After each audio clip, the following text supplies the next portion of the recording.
Hello, everyone. You're listening to Nicole on the Real Out Loud podcast. Join me as I discuss how to survive when we find ourselves reeling from life's difficult. Today's topic is on choosing between love and family. For the most part, we expect our families to love the people that we love because families tend to have shared values as us. We also trust that our families trust us well enough to make the necessary decisions for ourselves and the necessary life's choices without necessarily them opposing us. When then we find ourselves having to choose, then it means there is a difference in opinion between the person and their family. And neither is willing to either yield, reconsider, or compromise. And this got me thinking, what do they choose? Do they choose their love or do they choose their family? This automatically changes things.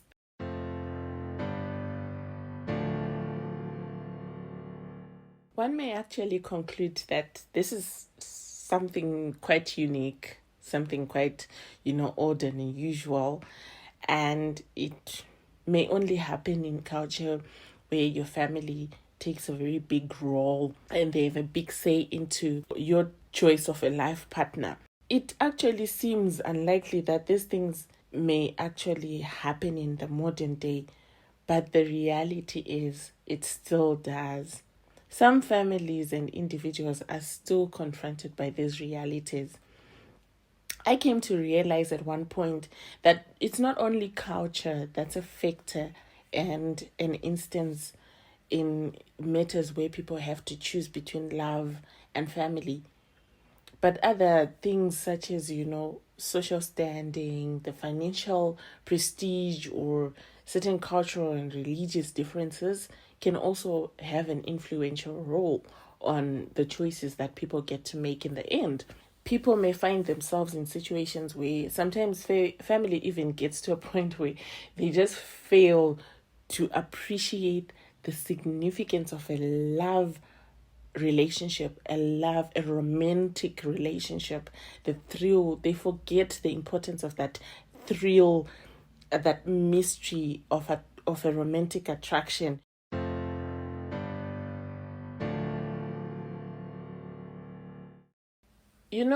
Past hurt and certain hostile family histories between two families, they still exist even in the modern days. Thinking of situations like ingozi in, the cultural definition, it's one way to explain the dynamics behind certain forms of expression. Because, when ingozi is playing out, it means that a certain family has to give their child to the other family to get married into the family as a way of making amends or as a reparation for, the wrongdoing that has been done to this family and all that. But what families actually fail to realize is that, a child's value system can actually change. Nowadays, we are being exposed to a lot of new and different scenarios and experiences, like education.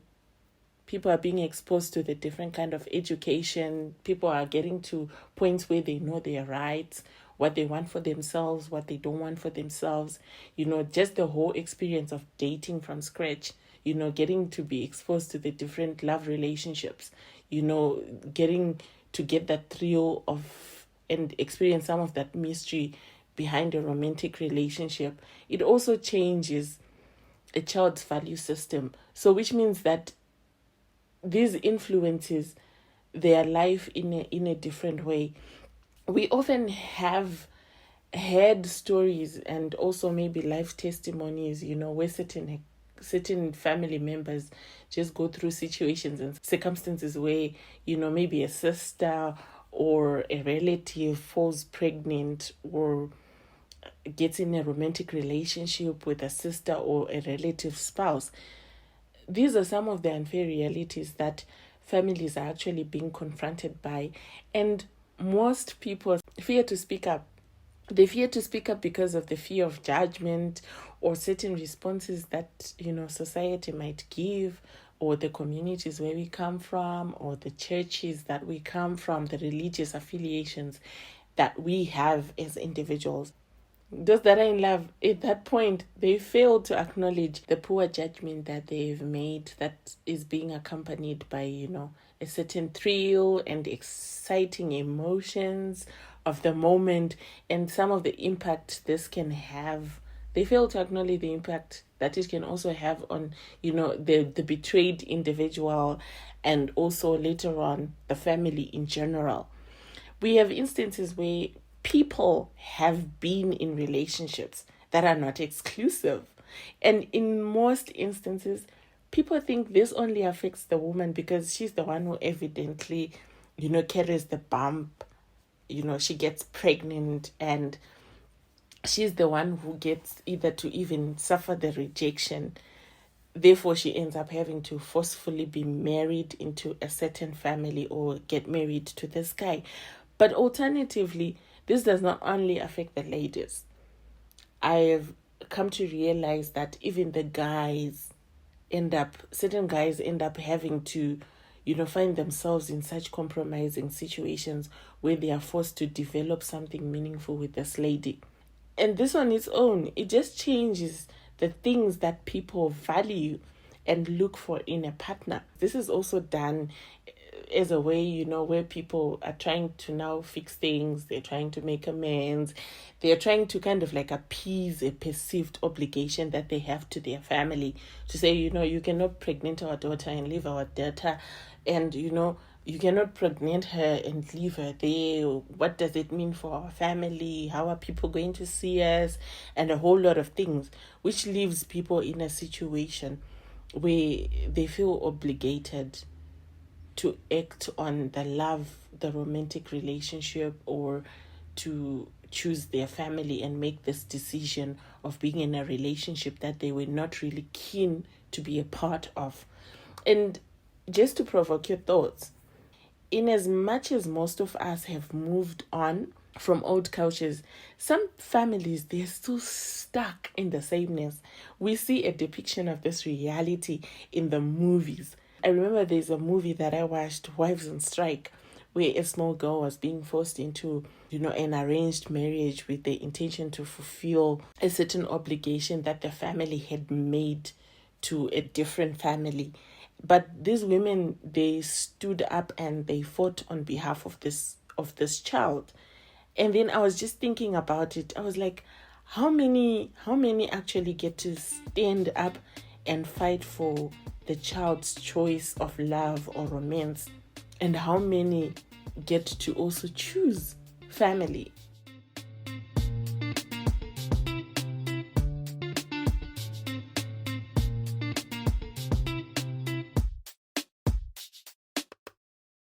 Some of these challenges that stem from this platform of choice is that a person may actually be feeling like they've been issued an ultimatum.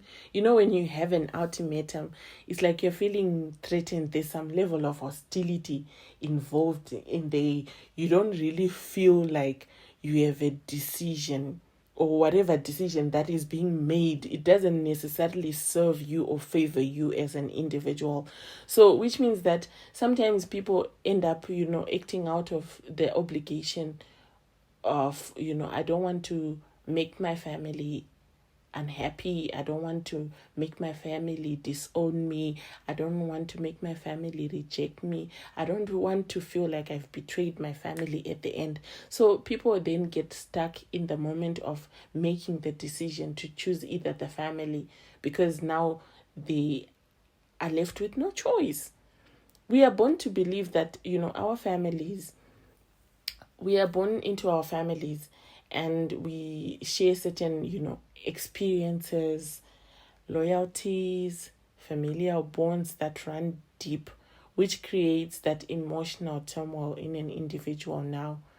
Because it is difficult for you to just cut ties with your family. And in as much as it is important to note that, a person can choose family, they can also be caught up in a turmoil of having to choose also the romantic relationship, Because, the passion that was driving this romantic relationship from the onset, it's something that, you cannot just turn off easily.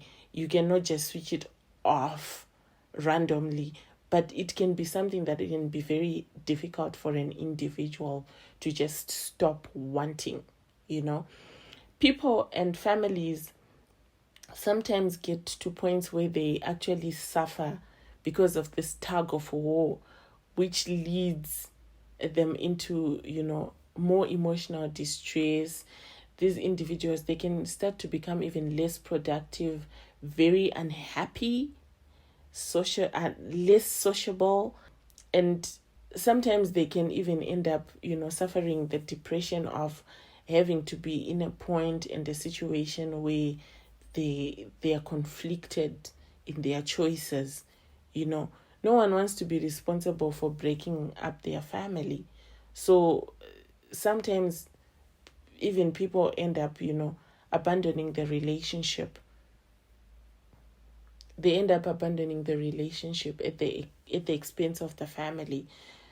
And some people, they choose love. Some are willing to choose love and not family.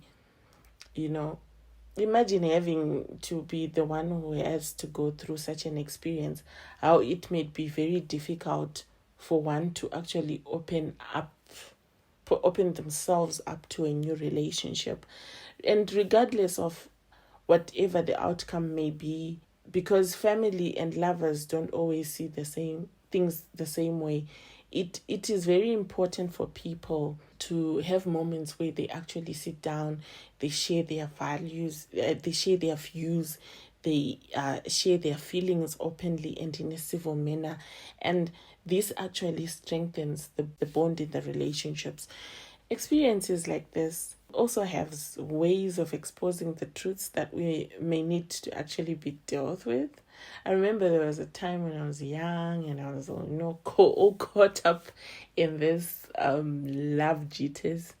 And, we used to have, ongoing fights with my parent because she never really wanted me to be in this relationship with this guy because she felt he wasn't really good enough for me. But I thought the guy was the it at the time. But when I look back now, I sometimes even laugh at myself because I'll be thinking, she actually saved me. So you can try to imagine it in the same scenario where we are talking about love and family, how sometimes families or parents can actually be justified to oppose certain relationships because they see the problems that these people who are in love are ill-equipped or unwilling to recognize in their love cheaters.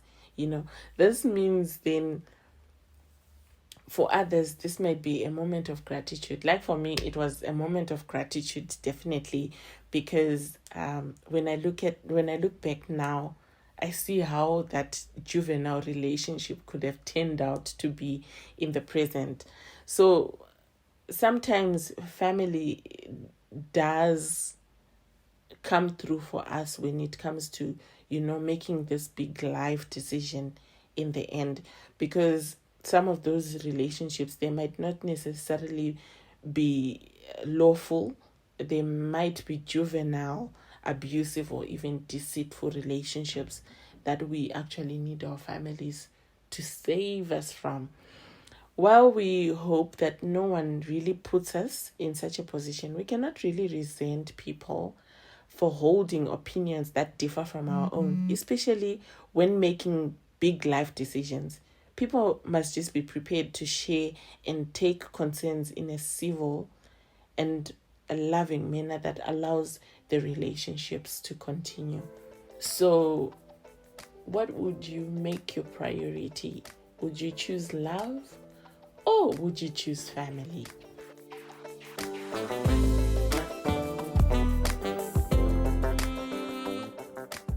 For more on our episodes on these relatable conversations, please check us on our website www.realoutloud.co.za or other podcast platforms. Our episodes are also accessible on social media platforms indicated on our website and our YouTube page.